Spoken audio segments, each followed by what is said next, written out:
So first things first, kettlebell about 10 to 12 inches in front of our body. Feet are going to be a little more than shoulder width. We're going to hinge at the hips. So push the butt back, slight bend of the knees, reaching down to grab our kettlebell. We're going to tip the kettlebell towards us as we engage our lats. So we pull our lats down and back and tip the kettlebell, engaging the hamstrings. The first thing we're going to do is what's called a hike. So we're going to pull this kettlebell between the legs. We're going to lift up slightly, making sure we're high in the crotch and forearms are against the inner thighs. Very, very important. So we get to the hike position. As soon as we hike that kettlebell in between the legs, we're going to go into aggressive hip extension.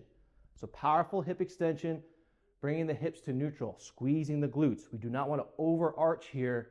We don't want to be lifting this kettlebell up. All of the power from our hips is what drives this kettlebell up to roughly chest/eye level. The arms are not lifting. The arms are just a guide. So slight bend of the elbows, tight but loose grip on the kettlebell.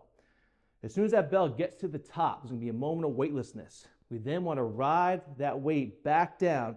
So pushing the hips back, going back into that hip hinge, making sure we're high in the crotch as we go into that hinge.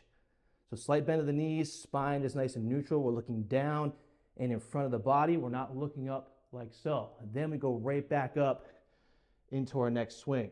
I want you guys exhaling at the top, breathing in through the nose as you ride that kettlebell back down. So we exhale, breathe in, okay, so let's go into a couple swings. You guys can see it. Aggressive hip extension, arms are just a guide.